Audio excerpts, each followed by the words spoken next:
There's they say the Rebbe, Bob Rebbe, before he became Rebbe, so that's around then was when the Nefesh HaChaim came out in print again from after Europe, and he got a hold of a copy the first time he saw the Nefesh HaChaim, and he read through the Nefesh HaChaim, and he was like so excited about it, Bob Rebbe, that he was like reading it everywhere and quoting it everywhere and everywhere. There was a little bit of competition there between him and his brother-in-law, who's going to be the Rebbe. So his brother-in-law, the Gerari, the Rashad, so he said, like, if you like the Nefesh HaChaim so much, why don't you just get rid of the Tanya and learn Nefesh HaChaim? Let's make that the new Savior. Probably the difference is in a very, very delicate nakuda of tzimtzum, meaning exactly what it means that HaKadosh Baruch Hu is in this world. So right now we're learning how, what we're learning now, and that's the good segue, what we're learning now is the connection between the Adam and the Mishkan, let's say, or the Beit HaMikdash, and the Olam HaSoyana. So what the Nefesh HaChaim said, just to refresh our memories, what the Nefesh HaChaim said was that the kesher, that there's like a circle here. And it's not just a circle that's connecting, but there's like three places, if you will, on the circle which are identical. So the Olam HaSoyana, so who knows what's up in the Olam HaSoyana? Nobody knows what's going on in the Shemayim. Nobody's seen it. We haven't been privy to a little bit of information. But the Beit HaMikdash was an exact parallel, this is what Nefesh HaChaim said, to that which is going on in the Shemayim. So if you somehow or another you look at the Mishkan, which is a simpler version, if you the Mishkan, which is a version of the Shemayim, like a schematic, a diagram of the what's the Shemayim. So what we're privy to is the Beit HaMikdash. But it's not just a picture. It means to say that the avoda that we do in the Beit HaMikdash is the avoda which is being done, which we can do, and how we're affecting what's going on in the Shemayim. And then a bigger chiddush is that the Adam himself, which is another part of it, you want to look at a circle or a triangle, but the Adam himself, think of it like this: the Adam himself is also a parallel to the Beit HaMikdash. It means the avodah that we do, like sort of physically, and that's what we're going to learn hopefully today in the Gra, that there's an actual physical replica of the Beit HaMikdash in the Adam, which is all one big replica of what's happening in the Shemayim. So one level is we're going from madrega to madrega. One level is that it's all connected. You know, it's all connected with a chibur here and a chibur there, and it all goes up to the top. It's kedai to know that the Zohar says in its Hebrew that the word ketiras, which means you're bringing a incense. The word ketira also means to tie, kesher. Nasik ketira or shenu. Ketira is like what, you know, when they take, like the Greeks have these wreaths that they put around their head. That was called a ketira, because you tie a bunch of leaves together. So it's all, one thing is tying into the other. There's the kesher. So there's the kesher of the triangle that goes like this. But then beyond, that's one level. But it's all tied up. We're tied up. What we think is what is affecting what's in the Shemayim. What we do in the Beit HaMikdash is affecting in the Shemayim, and the Adam is parallel with the Beit HaMikdash. But then, how parallel is it? And that's where we start getting excited. And we were learning on Thursday the whole Indian of Shemona Esrei connected the Yud Ches Chuliyos, which we'll get back to. But even the Shemona Esrei, the Gaon says, is connected to the Avodah of the Beit HaMikdash. Today we don't have Avodah of the Beit HaMikdash down in Shemona Esrei. But and the Shemona Esrei is where the Gemara learns it out from Havul Hashem b'nei Elim, Havul Hashem kavod v'yois. David HaMelech was talking about the Beit HaMikdash. You know, so they talk about the Beit HaMikdash, and that's where we learned Shemona Esrei from. So we have even a more exact replica going on. And now we're going to find out that the avoda that you do we're literally doing the avodas Beit HaMikdash within us. And probably a bigger chiddush is that when you go to the Beit HaMikdash or the Mishkan and you do avodah, you're mamish doing the avodas Adam. And in very great detail, and it's all affecting what's going on in the Shemayim. So when Hashem said he wanted to make a dira b'tachtonim, so it was very literal. It's not just like, oh, I want a place in Tachtonim. I want it to be a mirror image of what's going on in Shemayim. I want it to be in Aretz. Now, again, to answer your question, the difference probably is going to be, and I don't want to oversimplify it, that when Hashem says, I'm making a dira b'tachtonim, does that mean that he's actually here b'tachtonim, walking amongst us? It's kind of philosophically untenable that HaKadosh Baruch Hu is walking about. Although I read, if you were at the Pirkei Avos yesterday, that the Chazal say, I just threw it in there, Chazal say that b'Yemais HaMashiach, that HaKadosh Baruch Hu is going to be, on this week's parsha, I'm going to walk with you, that's the lashon of Chazal. You're just like me.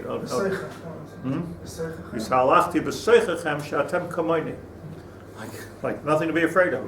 You and I, we're just the same thing. So what does that mean? I don't even know what it means. Maybe we'll know someday what that means. By the same token, are we having a tikkun of our nefesh when we do the avodah, when we daven? Yeah, not the same token. That's what we're learning. That what we're doing with tefillah is the avodah of the Beit HaMikdash. But it's not just keneged, it's exact. But it's helping us too. I mean, it's doing a tikkun. Yeah, and it's changing the Shemayim, which is changing the whole world. So that's the triangle that we need to understand. So I want to, just before we go, just so... Galus really wrecks that. Uh-huh. So Galus really wrecks that. What wrecks it? Galus. With the Blamashim. Yeah, that's exactly what... No, because there's also, we learned in the Gemara that there's also one extra piece, an extra chulya, which is the 19th chulya, which is keneged the Berachos Haminim, which we need to get back to. I just want to talk about the Beit HaMikdash for a second. Does everybody? Let's talk about the Mishkan again. It's easier. The Beit HaMikdash is the same thing but fancier, a glorified version of the Mishkan.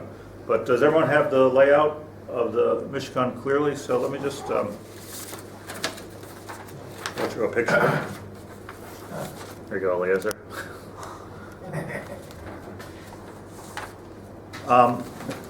So just to review what's clear, here's the Mishkan. The Mishkan had basically three parts to the Mishkan. That's important for us. Beit HaMikdash has many parts. There's Nashim, there's a lot of different things. The Sanhedrin, the Lishkas Hagas, there's Lishkais, how you can buck the Mikdash. That's what the Gemara says. But the Mishkan itself was like basic because it was portable. So it had to move from place to place. But the basic three components of the Mishkan are, starting from the inside, you had the Kodesh HaKadoshim. You had, outside of that, you had the oil moed. In other words, in the oil moed, you had the Kodesh HaKadoshim, but you had the general oil moed. And outside of that, you had the Chatzer HaMishkan. So you had three parts to the Mishkan: the Chatzer HaMishkan, the oil moed, and then the Kodesh HaKadoshim. It's called the Kodesh also, the oil moed is called the Kodesh? The oil moed is called the Kodesh, and this is Kodesh HaKadoshim. This is Kodesh HaKadoshim. Here's the Kodesh of the Kodesh. Kodesh of the Kodesh. And this was also Kodesh. You couldn't go in there if you had certain tumas, but it was pretty much for the Hamonam. What was in each side? What was in each one of these? And let's just become Bucky in this a little bit. In the Kodesh HaKadoshim, well, let's start from here. In the Chatzer HaMishkan, you had basically two things, which are really three things.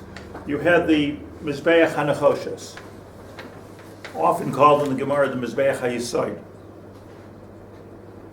Important. I'm talking about now, it wasn't made out of Evan, it was made because it was portable. But it was the Mizbeach HaNechoshes. That was on the outside. You also had the Kior, which was the sink where you purified yourself. Why do I say it's two, which is really three? Because the Kior had two parts, the Kior of a Chanai. So what was the Kior, what was the Chanai, Shmuel? So there was not the faucet necessarily. in a way. Not really, it wasn't like a faucet and then you had a sink. That's not what it was.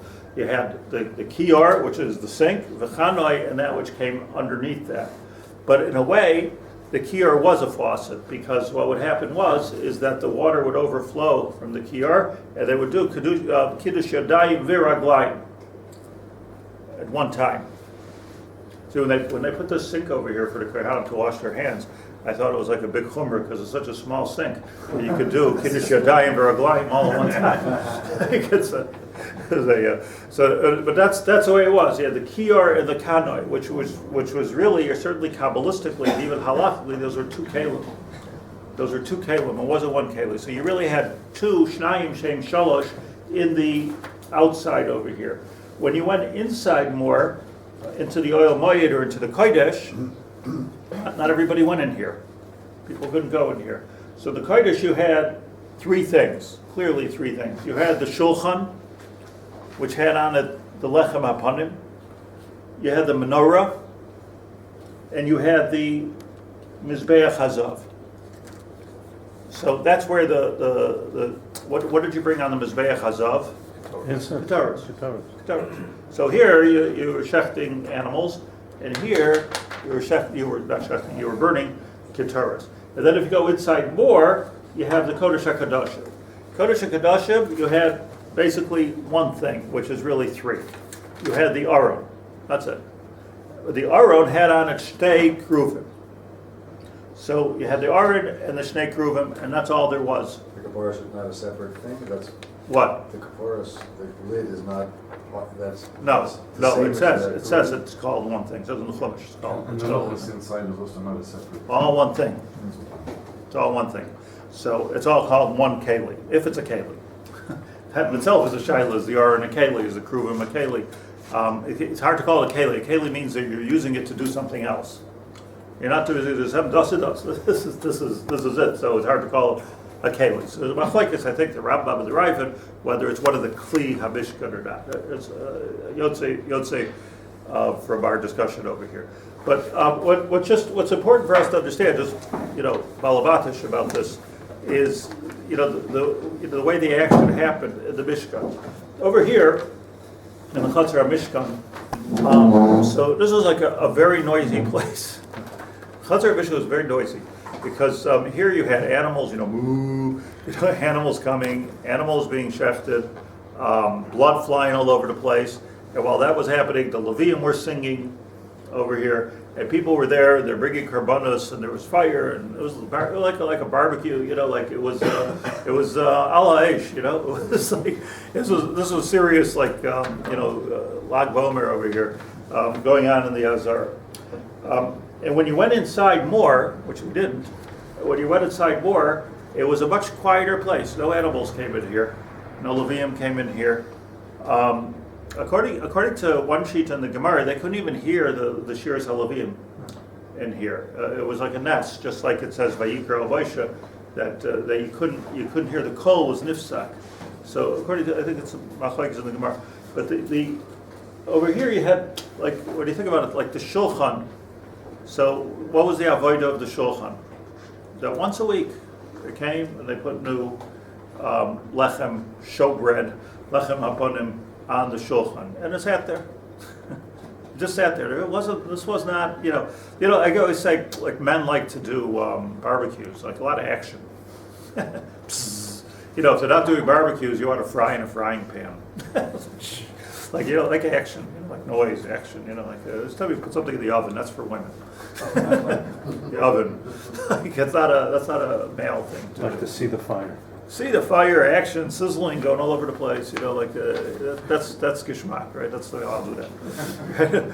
So it's always a pell. They always talk about the fact that it's just okay, but how like let's say the women are in the kitchen preparing the the schnitzels for the barbecue, and they're working on it for an hour and a half, and sauteing it exactly, and marinating it exactly, and putting it exactly in a row, and then the husband comes, throws on the barbecue. My husband made a barbecue. If we were just making a barbecue, we'd throw it. Maybe you throw some junk at it, but I mean, look, there's no cooking. That's already. So the action, all that action stuff is all in the Azara out here, Chatzar HaMishkan. When you go inside here, still everything is quiet. Shulchan. The menorah. The menorah was, again, you lit the menorah, and it gave out light. Menorahs don't make noise. There's no action there. It just went, and there was a nest going on in that menorah also that the Ner Maravi was always going. Maybe another nest on the Mizbeach also. Mizbeach Haktar was always going. Fire was going, and even on the Mizbeach. It was vegetarian. There was no animals here. There was one step removed from what we are, which are basar v'dam, and to get to the world of someach, and it was burning and it was smell. It had to do with smell, not to do with the kind of action that we're talking about. So in a sense, I think it's correct to say it was a much more spiritual place. Smelling and seeing the fire, or seeing the lechem apanim, like mara and reach, those are the two most spiritual things that we have. That's very spiritual, as opposed to shechting a cow and throwing blood. It's physical, very spiritual. Like you're smelling something. It's metaphysical almost. Maybe not almost. Maybe it is metaphysical. Kol neshama ta'alo kol, that we make a bracha. I'll call neshima on smell. Smell is very special. Because vayipach ba'apav nishmas chayim, that when HaKadosh Baruch Hu created man, so he did it through his nose. He breathed into our. He didn't give us like artificial resuscitation, which would be through the mouth. That's why that's artificial. But through the nose. The nose is neshama. And ad kedei kach that the Gemara says in brachas that you make a bracha on reach. How do you know? You make a bracha on reach. How do you even know? It's not really. It's metaphysical. So the answer is kol haneshama tahaloka. That's the ezu hanosha haneshama tluya ba hamiyayim zu areach. That's what the Gemara says in brachas lamvav. So that's what's going on. So you're talking about outside was kol mara reach. This is what was going on. It was a much more spiritual place.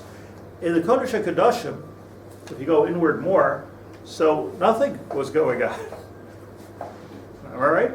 Once a year, the Kohen HaGadol Me'echad, the Kohen Gadol, would walk in there and daven. He didn't talk. We don't, it was there, it was just there. There wasn't an avodah per se of the Kohen Gadol. It was a problem. I imagine the deepest possible experience that a Jew could have was being in the Kodesh Kodashim. What's interesting about it is you didn't do anything. You said the Shem Hashem. Said the Shem Hashem. Zrikas. Of what was going on here, right? The Zrikas. But it was the most. But I'm saying what I mean to say, he did Zrikas, but the Aron itself, it served no function per se. It was just there.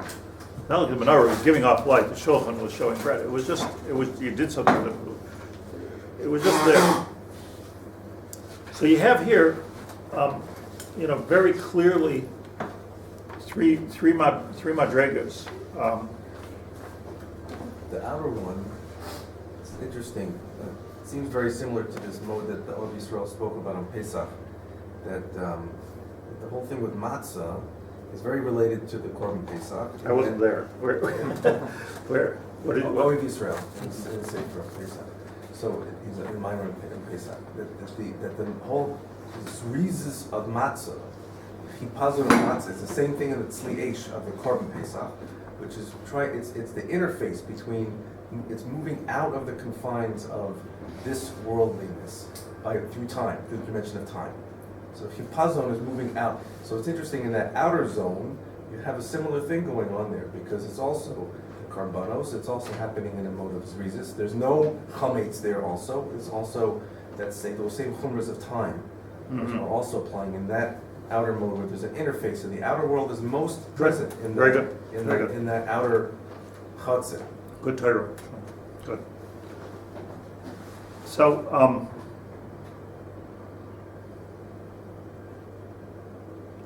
if I'm not mistaken, the lashon of Rabbi Akiva is v'chol levavcha, v'chol nafshecha, v'chol me'edecha.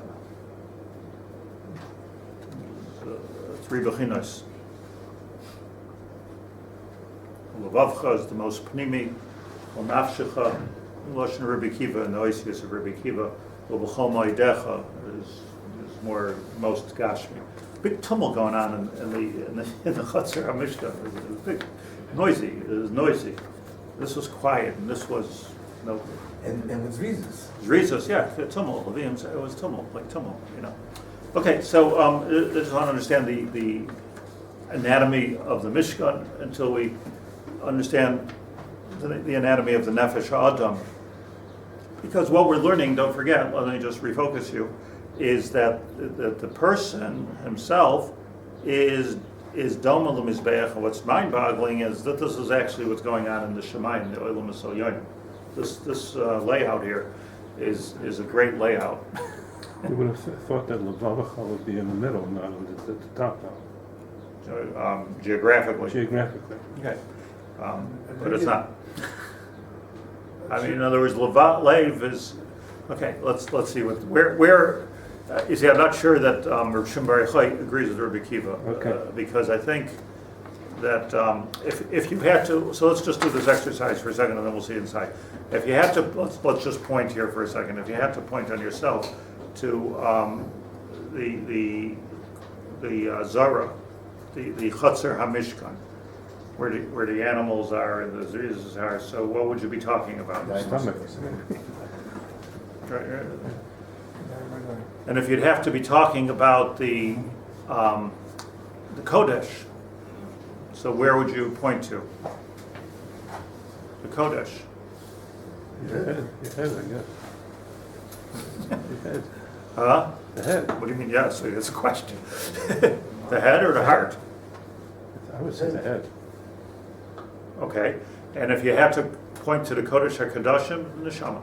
Can't point to it, really. Right. It's hard to point to. So let's talk about something like the meisim of the person, the lave and the rosh of the person. Let's just put it all in one thing, and then the neshama, kodesh hakadoshim, the cheluk elikai mimal mamish, cheluk elikai mimal mamish in the person. So this is the Sefer Yetzirah. If you ever want to read the Sefer Yetzirah, which is the primary Kabbalah book, so it's translated by Rabbi Yaacov Haber.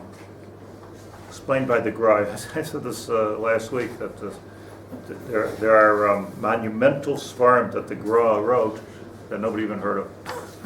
Like monumental, like it just who could write a pirush like this on the Sefer HaYetzirah? Who could even read the Sefer HaYetzirah?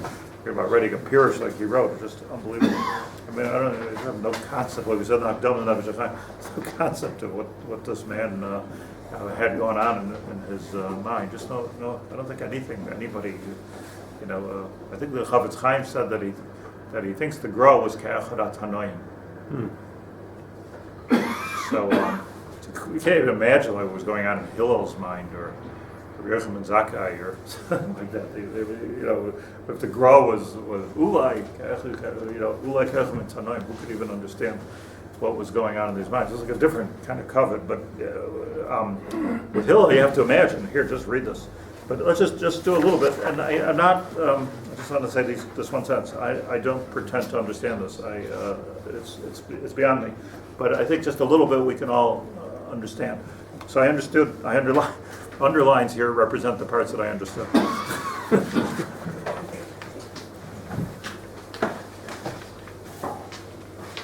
And he says here that there is just mention one more thing here. A pargoid or a pareiches, that the Urios Mishkan or the pareiches, there's a pareiches over here, right? Separating the Kodesh HaKadoshim to the Kodesh, and there's a pareiches over here separating the Kodesh to the Azara. Shtei pargudim, right? These are two. Like they say it as a joke, but it's not so funny. It's not really so funny. But they say a joke that the Hasidim, so they wear a gartel, separating the core from the bottom of the bottom. That's the pshat in a gartel. It's separating, and in the Litvaks they wear a tie, so separating the head. In other words, so just as I'm just putting a picture in your mind, that the Hasidic gartel is over here. They always say like the Arabs, they were like up here, separating like 1 inch of their head from the rest of their body, which is maybe kulai tame, I don't know. But all right, that's a joke. But I'm just creating a seer for you, like the pareiches was separating. So you had a clear separation between here and here. You had two pareiches. It's very interesting. The Gemara says that on by the Shalosh Regalim, so they opened up. This was a very rare, beautiful thing. That a lot of the Klal Yisrael was here, or maybe even here, depending on their status, and they opened up this paroches. It was like only on the Shalosh Regalim they opened up this paroches so that people could see the menorah. And why did they want everyone to see the menorah? It was a chizuk for everybody that the Shechina Shruya be Yisrael. That's what the Gemara says. It's actually that the Gemara asks the question that there's a mizbeach here. So when they opened the parochas, how did they get to see the menorah? The menorah was over to the side. So that's like a kasha on the positioning and the mikum of the menorah. Like there was the Gemara points out, but that's how serious it was. There was a question on the design that if the whole idea is you open this up at the Shalosh Regalim so we could see. But the idea was that what's the chizuk seeing the menorah? Because there was a fire there that was always burning. And the fire that was always burning, that was like a nest that nobody ever got to see. We heard about it, we didn't see. So the Shalosh Regalim, they opened up the parochas, and somehow or another everybody saw that. And that was like, how does that teach you, Shashchina Shruya B'Yisrael? Not just because there was a nest. That was like the burning bush, like the sneh. That there was a fire that never went out. Just like the sneh, nenu ukal. It was the same nest. Malamed, and this teaches you Shashchina Shruya B'Yisrael. When this menorah became tamei and it was taken away by eventually by the Greeks, so the menorah was taken away. Then by the Romans, completely taken out. But by the Greeks, they extinguished the menorah, and then we brought in shemen, and a miracle happened that it went for 8 days. So that wasn't like. The nest there was that there was again a ner tamid. That was the nest. The nest was that again we had the Shechina Shruya B'Yisrael. All kinds of kashas like Tuma Hutra B'Tzibur, all kinds of kashas. But the point is that the chizuk of the thing was that it kept on burning, even though it should have actually gone out. It kept on burning. So it was like the sneh. That was always the sign of ruchnius of Shechina. See, because I explained this before that fire consumes things, but that's only in this world that fire consumes things, because you can't have your cake and eat it in this world. If you're going to have a fire, so the fire is burning something. It's burning oil, or it's burning wood, or it's burning something. It's not just there as a fire. But that's this world. You can't have anything good unless it's at the expense of something else. That's the way it goes. That's the way the world was created. Whereas in Shemayim, you could have good just as good as just good. And it doesn't have to be burning anything. So the pshat in the ner tamid, or the pshat in the Nes of Chanukah, or the pshat in the sneh nenu ukal, is that Moshe Rabbeinu was able to look at the sneh and say, "That's interesting. What's fueling this fire?" So the answer is it must be min hashamayim, because in Shemayim you don't need any fuel. Because fuel means something is going away. Something is going away so that something else can come. That's not true in Shemayim. You can just have good tov. Okay, So so, the Rosh said yesterday with Avraham Avinu when he went into the kitchen, was that was the very good, yeah. Right. In other words, he was hooking into a higher fire. Yeah. Maybe the seven, because it's supposed to, you're counting 7 kalim. That's how it's counted in the Chumash? So let's see what he says here. So, Hem Beis Pargudim. I'm sorry, let's go a little bit earlier than I'm mixing myself up with my underline. I didn't want to get into the Partsufim. Bein kol echad pargud v'hem beis pargudim, 2 curtains. Pargud echad husoid paroiches hamavdelos bein kodesh hakadashim. Upargud sheni ubein hakodesh. 1 paroches. A pargud means a separation. Even the separation between us and the Shemayim is called a pargud. Me'achoyrei ha'shamati me'achoyrei ha'pargud. So the pargud is the separation. So there was one pargud which was Mavdelos ben Kodesh HaKadoshim u'ben HaKodesh, u'pargud sheni ben Kodesh l'chatzer oil moed. Those are the 2 pargudim. The Kodesh Kadoshim, in the Kodesh Kadoshim, was Arayin Kaparis Kruvim. I told you that, but he's telling us Shehem Keser Chachma Bina. Okay. Let's understand now on a deeper level. Keser Chachma Bina. These are the 3 Sefiros that are Me'achoyrei HaPargud. These are the 3 Sefiros which we don't have access to. We don't understand. We talk about 7 Sefiros all the time. Sefiros Omer. 7 Sefiros Chesed, Gvura, Tiferes, Netzach, Hod, Yisod, Malchus. We don't talk about the 10 Sefiros so much. Unless you're a real Makubal, because what is it? Keser Chachma Bina, that's Lamala Mehasaga Seinu. It's not something that we've ever experienced. We don't understand what Chesed is, we can understand what Netzach is, we understand what Malchus is, but we really don't understand Keser, Chachma, and Bina. So those are the 3 higher Sefiros, and that is,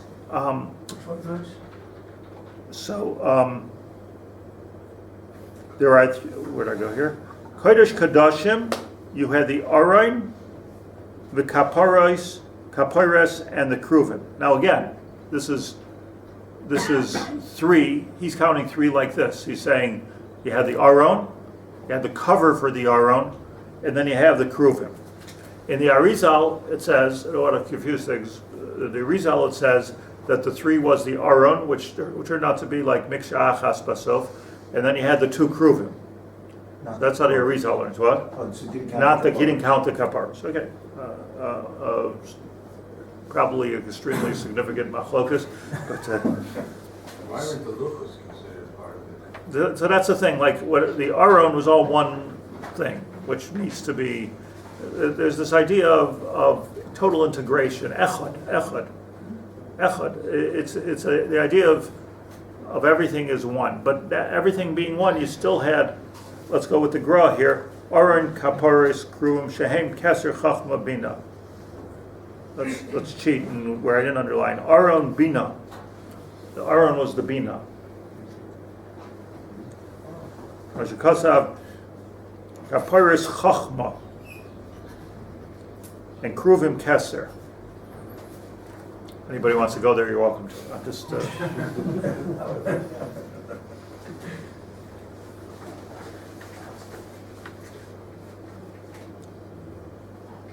Kapiris Chachma and Kruvim Keser. There's nothing. I mean, that I can think of which is sort of logical about this. It is what it is.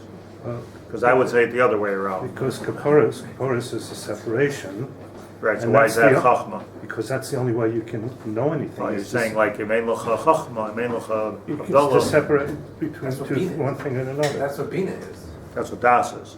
Yemein Lecha Das, Havdalah Minayin. Yeah. That's what Gemara says. It's Das. How does Das fit into this? So Das, I once explained, who is Das? Chachma Bina Das. That's the famous thing, right? So what you have is, I've explained this before, in the Keser Chachma, this is not a machlokas, by the way, it's just a different way of looking at it. In Keser, the higher Sefiros, the Keser, and Keser, like a crown, and then Chachma and Bina going on underneath the crown. So the Keser is so far removed from anything that we could possibly understand, but there's a you could turn, the Arizal says you could also turn the triangle upside down, where the bottom, where instead of going Keser Chachma Bina, you could have the understandable part of Keser is Das. So I've explained that. I don't want to go into that right now, but that's and the Chabad Chachma Bina V'Das is not his Chiddush Chachma Bina V'Das, and it's not a machlokes with Keser Chachma Bina. But he said, well, so we don't understand the Keser. Let's talk about Das. That's something that already Das is already the switch, the interplay between the top three Sefiros and the rest of the Sefiros. So this is, by the way, Afshar Loving. I just wanted to say the math right now to understand. Positionally speaking, that's how it is. Improving Kaparis and the Torah. That, is Kesach HaModim. Yeah. B'kodesh Kadoshim, Arain, Kaparis Ukruvim.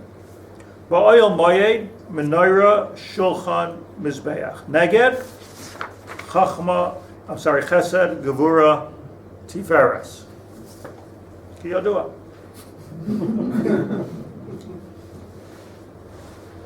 Menorah B'darom. Now this is, by the way, let me just point out to you an oddity here, that whenever we talk about Chesed, we talk about the Tzad Yamin. And whenever we talk about Gevura, we talk about the Tzad Small. But it just happens to be that the Shulchan is on the right, so that should be Chesed, right? And the Menorah is on the left, so that should be Gevura, but it's not. It's the other way around. Because when you're in the, maybe it just depends how you're standing Mizrach, but it has more to do with right and left. It has more to do with Saflein and Darei. And the point is that Shulchan is B'Saflein, and Saflein is your din. And the Menorah is B'Darei, and that's Chesed. It's like if I'm facing against you. So, V'oil Moyed Menorah Shulchan Mizbeach Neged Chesed Gvura Tiferes Ki Yadua. Menorah B'Darei Shulchan B'Saflein and Mizbeach B'Emsa. Mikan Ve'elach Levar Migufa. Now you're going out of the actual Kodesh and Kodesh HaKadoshim, and you're going into the rest of it. And there you have Netzach Hoid Yesoid B'Sham Hanukva. Okay, I didn't underline it. B'Chatzer Oyel Moyed. Now when you go into the Chatzer, now what do you have here? And look the way he does it. You have the Kior V'Chanoi, two Kalim, the Kior and the Kanoi, U'Mizbeach HaChitzai. Kior V'Kanoi, Netzach and Hoid, which represent Beis Kloyos. So the Beis Kloyos, two kidneys. Shisham Mayim. You know what's the function of the kidneys? Filter the blood. It's handy. So, right. You need water to do that. You need hydration to do that. If a person wouldn't have water, you die because your kidneys can't function without water. Like you have to have water. You have to have also water. You have to flush the kidneys with water so that it can do its function of filtering the blood. So that's why I drink 8 cups of water a day. So that's for the kidneys. You have to do that, but it's not really for the kidneys. I'm just saying this because it's important for what we're learning. It's not really for the kidneys. It's really for the dam. It's not with the kidneys. So okay, so my kidneys aren't healthy. Problem is, if your kidneys aren't healthy, then your blood has got all kinds of garbage and it's not being filtered properly, and it can't get through there properly. To put it in lay terms. So the Kiyar and the Kanoi, so interesting. The Kiyar and the Kanoi. So that's connected the two kloyos. Shesham mayim v'lachein Kiyar al Kanoi. And he understands it like a zachar and a keva. Like one is giving to the other. One's the ukidul kaman. Umizbeach yisoid. This Mizbeach Yisoid, which is out here, Neged Mizbeach HaPnimi. Says the guy that, take a look here in the I want to get the whole geography correct so then we can understand this in a very meaningful way, Derech Avoda, but just let's bear with me here, it's very important. That this is Keneged this. Meaning this has got to be exactly, Mizbeach HaNechoshes has to be exactly lined up, aligned with the Mizbeach Hazav. Now, if you look at the chart that we're all familiar with, of the Sefiros, so you have Chesed, Gevura, and in the middle you have Tiferes. Then you have Netzach and Hod, and in the middle you have Yisod. So Yisod and Tiferes are exactly lined up to what? Kesed. And Malchus. And Das. And Malchus. So you really have Keser. Let's look at our Kav HaYasher here. You have Keser, you have Das, the underside of the Keser, you have Tiferes, and you have Yisod. Let's focus on Tiferes and Yisod. So the Goyen tells us here, it's just so important, that like when you talk about the Avos, so you have Avraham, Yitzhak, and Yaacov. And let's understand what happened over here. Avraham is midos ha-chesed, and Yitzhak is midos ha-din. Pachad Yitzhak. Chesed, din. And Yaakov is called Tiferes Yaakov. Pasuk. Tiferes Yaakov. So what happens is that is he Chesed of Avraham Avinu and Gevur. These are two, right and left. They're extremities. So I'll tell you something, a little secret here, that extremities are makabel tumah. Ve'ein hamizbeach makabel tumah. The halachically, the extremities, you see, because chesed is great, but it has a downside. Chesed lu'umim chatos. Chesed, I mean, we all understand this, that going too much, giving too much, no boundaries, just no boundaries, that's like a bad thing. And that's not it's a good thing, but it's makabel tumah. It can become tameh. It's a good thing. It's not a bad thing. You don't want to get rid of your chesed, but it can be makabel tumah. Whereas gevura, that's also a good thing. Like I have my boundaries. I'm a very masudar person. This and that. But if I can't crawl out of those boundaries, it also can be makabel tumah. And whereas so that the extremes, or in the case of the body, the extremities, they could be makabel tumah. That's why when you wake up in the morning, you have to wash negovasser. You don't have to wash your heart or your head. You can do that too. But the makabel tumah is you don't have to wash your feet, because that's already a different thing. But chesed and gevura, so that's where your extremities are, and you wash negovasser because that's where tumah can hang into.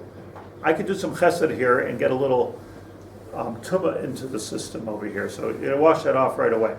Yaakov was tiferes, so that when you have this perfect mizug of chesed and gevura, it's not makabel tumah. So if you take the picture of the kodesh, you have the shulchan and the menorah, and the shulchan was din keneged Yitzhak, and the menorah was chesed keneged Avraham.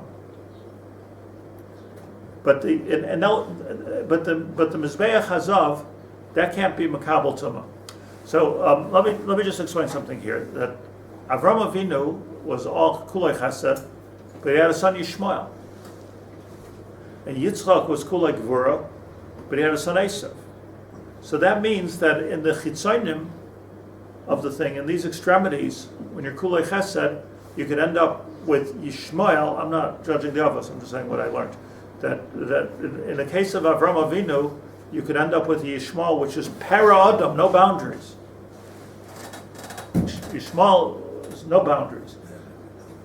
Para adam, like a tree, so it's like a wild bush, you know. Avraham Avinu liked Yishmael very much. He loved Yishmael, and he loved Hagar. Hagar, remember, just told us file is for 2 minutes. Well, file was till Thursday. Hagar was called Keturah. Shenoi Maaseh Kektoiris. But Avraham Avinu liked Yishmael because he represented Chesed, and to him that was a good thing, because this is what we need to do. We got to get God out there in this world. You know, we just get him out there.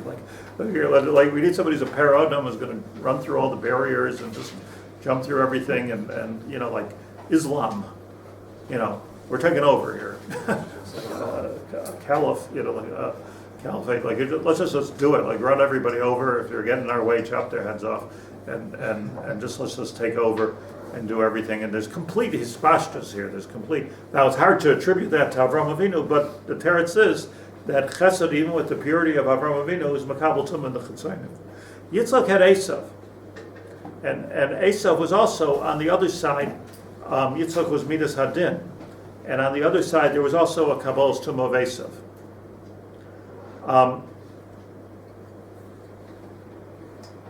Avram had to do an akedah of Yitzhak, because that's akedah means when you're buying two things together. So there had to be a together coming of chesed and gevura, akedah. So Avram Avinu said, "Look, I'm really about chesed. It's not for me to shecht you." and Yitzhak had to say, you know, when he sees that knife, you know, I have boundaries, you know. Like this is a little bit, you know.